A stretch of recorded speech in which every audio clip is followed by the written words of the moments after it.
Hello, welcome to Widnes Rugby Chat episode 22. We're back after a bit of an Easter break. Pleased as always to be joined by Ian Cheveau, who's back on the infamous sofa. Just before we get started, I want to say thank you to Musical All Sorts, PD Law, Arnold, Gorse Financial Management and Dealer Jewellers for their ongoing sponsorship of the podcast. Please do share, like, subscribe, do all those various things. We've got an interview with Sam Wilde, which will come up later on in this show. Thanks to Adrian Jackson for that one. But me and Ian are going to chew the fat now. We've got plenty to talk about. Not seen you for a few weeks, Ian, so we'll start with the Dewsbury debacle. Well, not debacle, that's a bit unfair, but obviously the defeat to Dewsbury, first home defeat of the season, and a bad one. Yeah, very bad. Really poor performance. You know, it came to me as a bit of a surprise, really, a bit of a shock. You know, after that stunning victory over Leigh, you know, arguably Widnes' best game of the season. They played some fantastic rugby, scored some brilliant tries, and then we get to witness that. You know, it was very disappointing to say the least. You know, I've spoken to Kieran, you know, both on and off the record, and you know, he's got some high standards there, and he's openly admitted that the players didn't live up to him, and they've got to have a good word with themselves certainly this week. It's not a relegation battle with Swinton because we're too early in the season with that, but it's a big 4 points for me, because Widnes have got to get back on that horse, because what they produced last week was substandard. What do you think it was? Do you think it was complacency, maybe? I think they didn't get off to the brightest of starts. Let's face it. You know, the early try, Craven sin bin, obviously. Yeah, the Craven sin bin, and they really scored two good ones in that period of time. You know, things just wasn't firing. You know, the team wasn't executing as they did a few weeks ago. Things seemed a little bit flat. You know, Kieran after the match talked about junior rugby league tackling, and you know, geez, it was worse than that. You know, some of the players were really getting the shoulder in.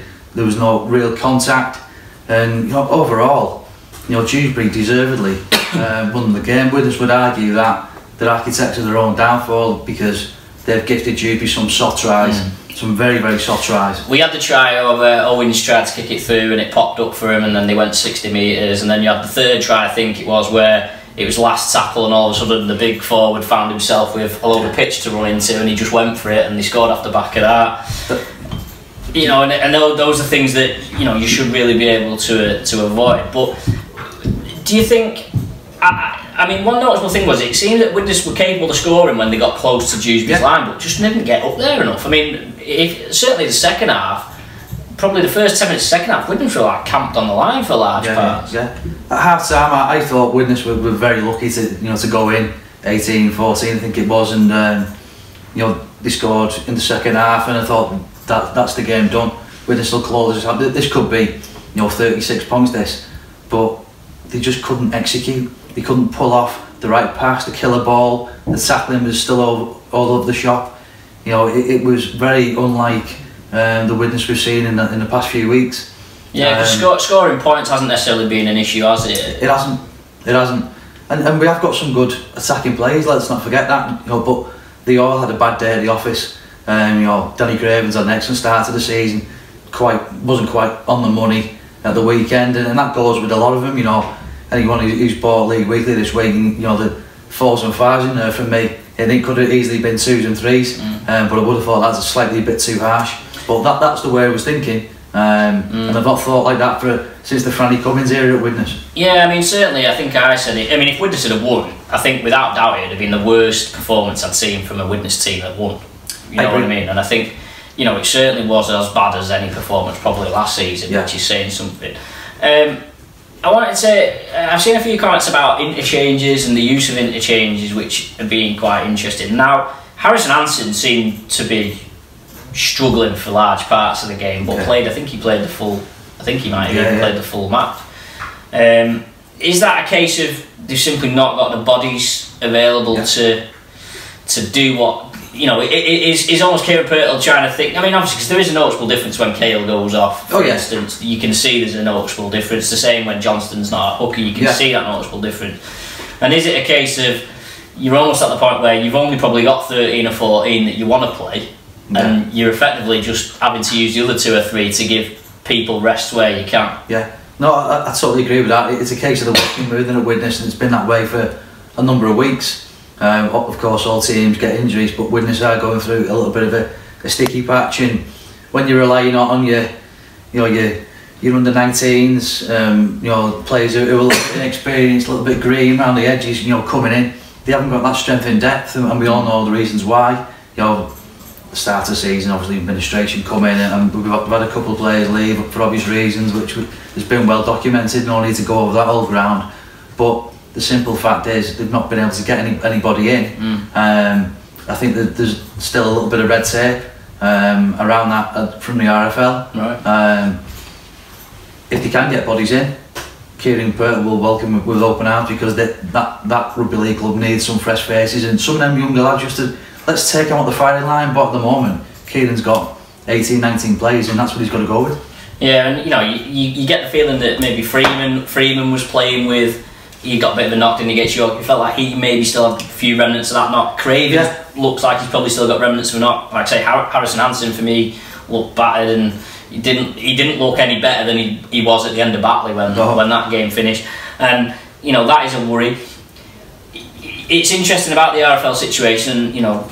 We might be able to get some clarity on that at some point. But you'd have thought that Widnes could surely attract players on dual reg, or is it a case of dual reg isn't possible because Widnes are training full time? Do you think that's maybe a limitation? Yeah, I think that there's certainly an element to that, but it's my understanding, and there could be on the money, could be wrong on this, in terms of there's a little bit of red tape around the incoming and outgoings of the business.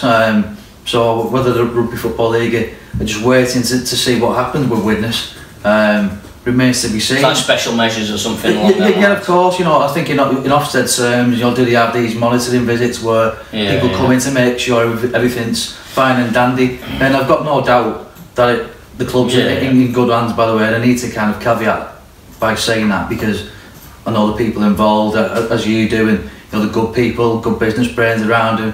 Phil Finney, quite an astute person. It's a totally different look and feel about the club. So it's going in the right direction. It's just a case of this season for me, let's just keep hold of our status and plan for the future. Let's see the 2 and 3 year plans being executed. Because you look at, say, like Rochdale, for instance, at the weekend had Lewis Johnson and Danny Walker on dual reg and Warrington, and you could make a fairly sound argument that both of those would have got in the Widnes 17 on Sunday. Obviously, it's a bit disappointing. Lost 3 of the last 4 in the league. But it's more the teams that they've been losing against, isn't it? With all due respect to Batley, Dewsbury and York. Though, I know York are high up there, but ultimately newly promoted. They've not got the strongest team on paper, and obviously Widnes hammered them in the cup game. Is that what? How do you go from beating Bradford, Featherstone, Halifax relatively comfortably as well to then losing to those teams? It's a difficult question, but there was obviously that bit of euphoria, the giddiness of the administration when the club was saved.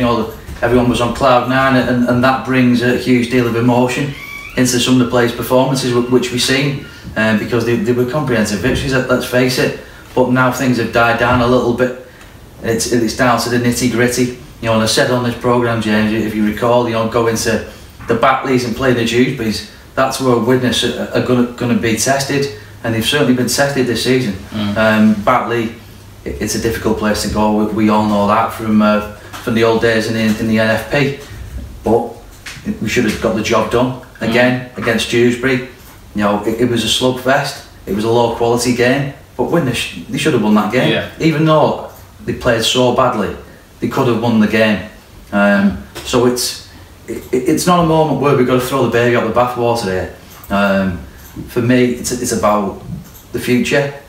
Going back to your previous question about loanees coming in and the dual reg, personally, I wouldn't go down that route. I know that sounds a bit strange considering we're low on bodies, but people want to see Widnes lads being brought through, and they're getting the game time. Like Joe Lyons, for example. Maybe he wouldn't have game time if another 6 or 7 comes in from a Super League club. So it's got its pros and cons. And I suppose if you were looking at it positive, I mean, you lost to Dewsbury by 1 point, lost to Batley by 2. York was 7 in the end, wasn't it? So it's not as if, you know, they're only very narrow defeats, I suppose. So you can take some consolation from that in many ways. But it's a shame, I guess, because top 5 is now extremely unlikely, whereas you sort of felt that if they'd have won them 3 games, you'd have been thinking, actually, we've got a shot at doing this. And I've seen some comparisons to Bradford a couple of years ago, because Bradford did the same, didn't they? When they got relegated from Super League, they started at -12, they got up to 0 pretty quick, and then just completely plateaued and ended up getting relegated. I've seen a few people say about relegation. I don't think relegation's a possibility at all, but is there a chance? You know, is it a genuine worry, or? I don't think so. I believe there's enough quality in that young and inexperienced squad, and that sounds a little bit negative, but there is a lot of quality in there, and we've already seen some good performances against, you know, your Featherstones in your Lees, and that can happen again. You know, once they can recharge the batteries, I expect Widnes to get back on it. I really do. And the other thing is it's worth noting the players that are missing as well. You're missing, some big lads. Obviously, Gellin's a key player. Christine obviously brings a lot of experience. You know, Ashall, but even Tom Gilmore, to be fair, would probably have a little bit more about him and a bit more nous about him than maybe some of the other players around. So I suppose another element is can you get those players back on the pit field? You know, it's interesting because Gellin, the 3 games Gellin's missed, the 3 games Widnes have lost in the recent period. But if you look at, you know, Gellin's performances, you know, for me, you know, did people expect, you know, Anthony to be, you know, a block-busting centre scoring 3-4 tries a week? You know, I certainly didn't. You know, I've been slightly underwhelmed about his performances, I must say, and that might be a little bit controversial, but you know, he's a quality international player, and we've not seen enough of that quality, in my opinion. I think he obviously carries an aura about him, and obviously attracts players, much like Gareth Hock did when we signed Gareth Hock, and I think you can sort of see that he's a good person to have around and have around. Definitely.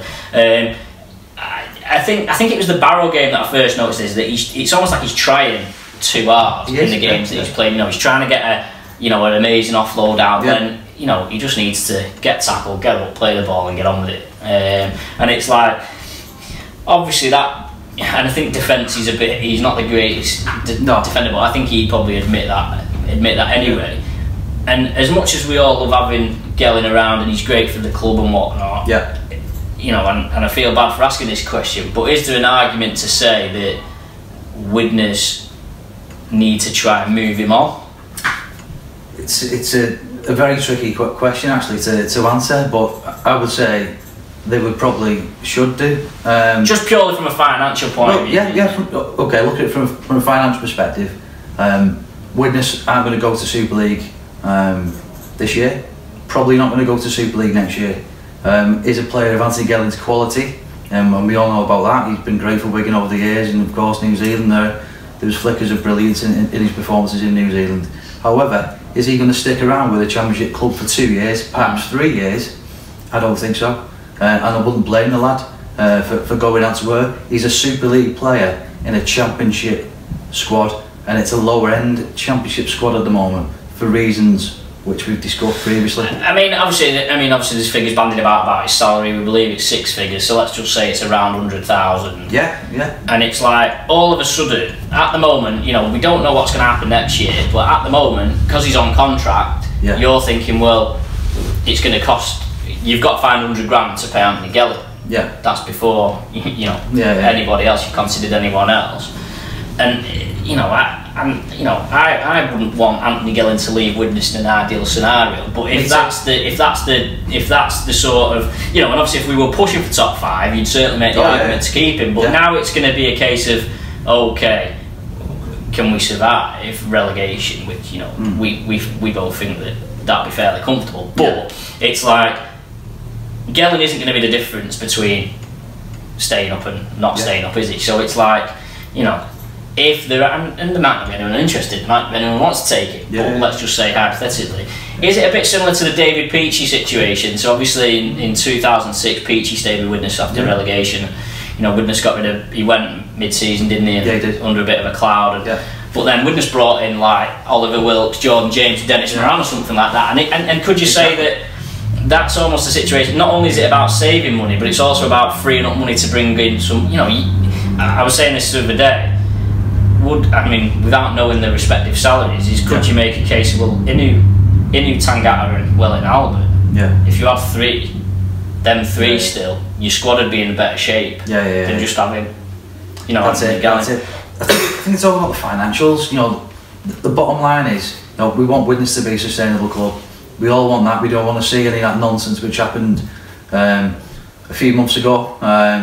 You know, and towards the back end of last season, it was absolutely silly. Going forward, we've got to be a sustainable, stable, secure club, and we do that by investing in the youngsters, bringing them through. And if it means we've got to take some tough calls and offload some players who are at the high end of the wage bill, then so be it, because no one player is bigger than the club. Yeah. And he's great, by the way, Gellin. I'd love him to stay for the rest of his career, but we've got to be realistic. He ain't going to do that. It's May the 1st. Obviously, the anti-tampering deadline's passed, and so off-contract players can talk to other clubs now. There's obviously still the question mark over will Widnes be full-time next year? You know, and do we think Widnes will be full-time, or? It's a difficult one. You know, only the people involved in the club will know the true answer to that. At the moment, you know, I would probably be edging me best to say no, actually, because you look at the squad Widnes have got. You know, a very young squad. You know, these are guys who could slip back into part-time, no problem at all. You know, and the Hep Kales of these world and your full-time players who are on longer deals, perhaps they'd be doing the extra training. Believe me, if that was the case, because these guys are senior pros, the workaholics, and you know, they're well valued in the club.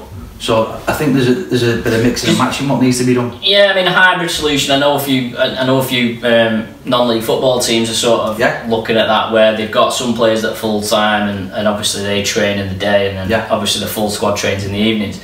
Because you know, the bulk of this Widnes team now is made up of academy players who have been full time forever. But I mean, obviously, without knowing the financials, you couldn't even make the argument. You might even be able to, if you keep a predominantly academy squad, you can probably you would imagine that they're on less wages than if you were to go out and recruit a full team from somewhere, I suppose. And you know, certainly, I think Widnes have got some goals to have 20 homegrown players, coming through the ranks. So they've got to look at that, but it's all about realistic planning. And I'd like to think that there is a plan. In fact, I know there is a plan. Once things settle down with the club, with the RFL situation, I expect them to start delivering to it. I suppose it's a difficult one as well, because you've got to get to the end of this season, haven't you? And then at the end of this season, you can start getting season ticket money in, sponsorship money in, and all of a sudden things are a lot different. Whereas at the moment, it's still all very hypothetical, isn't it? I mean, if you sell 2,000 season tickets, then you'd like to think that you're probably raising 200 grand at least, from that on average.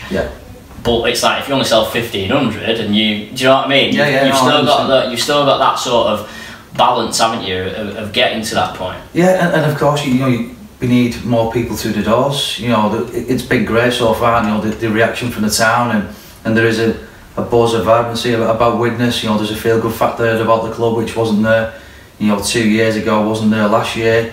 But now things are looking up, but we need that support from the schools, from local businesses to continue, because it's not going to stop. The guys who have put the money in, and full credit to them. These guys aren't hugely wealthy Richard Branson type guys who are going to plunge millions into Widnes. They've come in and they've done a brilliant job so far, but we need the support of the town behind them. were you a bit disappointed at the crowd against Dewsbury? Because obviously it went from, it was 5,800 I think against League. Now I know League probably bought 1,000 of that. Yeah. But obviously Sunday it dropped to 3,800 I think it was. So you know, even if you say Lee had took 1,000, you've still lost 1,000. Yeah. And I know it was Good Friday, and I know weather was nice, and you know, all those. And I know, I'm as much of an advocate as this is anyone else that attendances. There's so many variables. It's difficult to compare them like for like. But was it a little bit? Bear in mind that Widnes had won every home game. Yeah. Is it there must have been, the board must have been a bit disappointed to get to the ground on Sunday and see, well, that's it, we've won every home game and we've still lost. Yeah, I know what you're saying. It's a difficult one to gauge, because you're not just competing now with football. You're competing with those do safari park, dancing clubs, you name it, other minority sports, if I can put it that way, with respect. It's a different playing field now. But Widnes, like any other club, have got to do the basics right in terms of the marketing of the games. Getting out there, doing as much as they possibly can within that community and further afield. Your Runcorns, your Hales, your Chesters, even your North Wales. We've got to look at that, because the people who are coming at the moment, it's clearly not enough if we want to be a force. And obviously there's got to be a little bit of, not concern, but you almost can't get the begging ball out again, because all the people that are already going have already sunk in as much money as they can this season, and it's like there's got to be a little bit, but you don't want to get to a point where the crowds are dropping even more, because if 1,000 people, if them 1,000 people come every week, that's actually quite a significant addition to the budget. That's it, and you can build that into the planning. Just go back to what I just said. We've got to start looking at what are we doing. Is what we do in the moment not working? As a club, are we getting out there from a marketing perspective, or are we not? We've got some bigger games, with all due respect to Dewsbury, coming up. So I'd like to see that people that maybe thought, nah, Dewsbury's going to be an easy 2 points, so let's not worry about that one. But in this level, as we've seen, Kieran said it himself, you've got to be on it every week. Yeah, I mean, like I say, it'd be interesting to see what buzz he's created when Toronto come, for instance. Obviously having never played, obviously played them away, but not played them at home. Obviously it'll be on TV and stuff, so it'll be interesting to see what sort of buzz that creates. Looking ahead to this weekend then, so Swinton away. Now, I suppose 2 or 3 weeks ago you'd have been thinking, well, routine victory, but all of a sudden there's doubt in your mind, isn't there? And you'd imagine there's doubt probably in the players' mind as well, and Swinton probably look at it and think, Swinton might fancy the chances, certainly on home ground. I think we can turn this full-time team over, and that will be the message from Stuart. He'll be saying to these lads, listen, we're only part-time here, but we can turn these lads over. They're no better than us. That'll be the message he'll be sending to him. But for me, Widnes do have the extra bit of quality. Widnes should have enough against Swinton, I should say. I'd be very disappointed if Swinton do a number on. It'd be disappointing, probably more so, if there wasn't a reaction from last week as well, wouldn't it? That reaction will definitely come, I believe.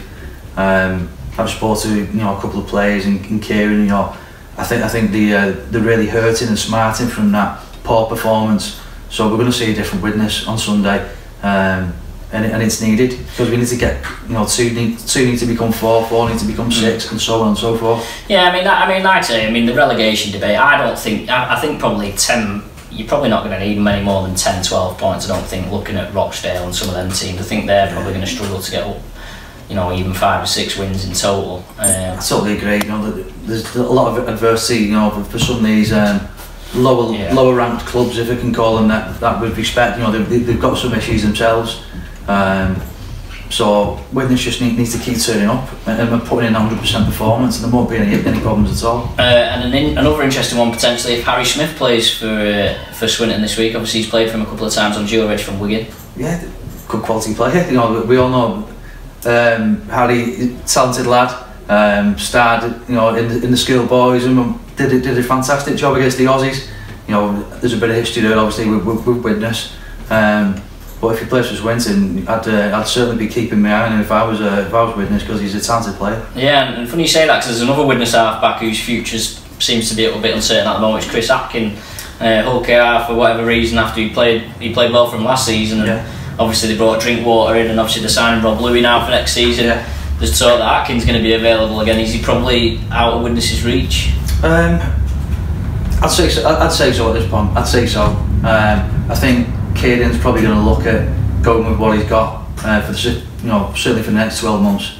There's Gilmore there, there's Craven, there's Lyons, there's, Jack Owens can play a little bit of 6 as well. I think we've got enough for what we need to do this year and a little bit of next year. If Atkin was to come to Widnes, that'd be a real fine signing. It's clear to me now, down at Craven Park, Tim Shears has made his mind up on him, so he'll be coming back. He'll be coming back this way. Brilliant. Ian, thanks as always for joining us. Please do leave your comments and your questions, and if you want Ian back, and we'll have a Q&A. I'm trying to get a live Q&A sorted. I think there's a bit of a fundraiser. So get that side. Just before we leave, I've got an interview. Adrian Jackson sent us an interview with Sam Wilde, so we'll play this after I finished here. But thanks as always for watching, and see you next week. Sam Wilde, a close one thing against Dewsbury today, but guys just falling the wrong side of the scoreboard. Yeah, it's not good enough from us today, that at all. We were poor with the ball, and it's cost us. In any league, in any game, rugby, you can't cough up that much ball and go that many sets incomplete and expect to come out with a win. With that in mind, a frustrating afternoon? Definitely, yeah. Probably the most frustrating afternoon we've had. We've got a lot of hard work coming this week to fix it up. Dewsbury proving in this league there's some good, tough teams out there. Yeah, definitely. The Championship's a tough league.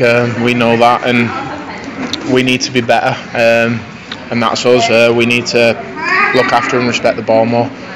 Got yourselves in the lead at half time, so obviously the mood must have been pretty high at that point. We were winning, but we weren't happy with how we were performing. We weren't reaching our goals in terms of completion, or we weren't doing the little 1%ers that you need to do to win a game and grind out a game. So just an all-round from minute one frustrating afternoon. What do you think the reason was for that? Like I say, just not completing with the ball, trying to force stuff too much. We need to build into the game. We need to earn the right before we can start playing, and that's what we need to go away and work on. So now got to go away and dust yourself down, get ready for the game against Swinton. Yeah, big week for us this week, massive week for to back up that, and we need to put things right, definitely. It was a good Easter, wasn't it? We started off with Lee, but fell away against York, so this one really just compounded it, really. Yeah, definitely. We started outstanding against Lee, probably one of our better performances of the year, but since then, you're only as good as your last game, and for us, the last two haven't been good enough, so we need to put that right this week. Headlines, good luck next week. Thank you. Cheers, Sam. Cheers.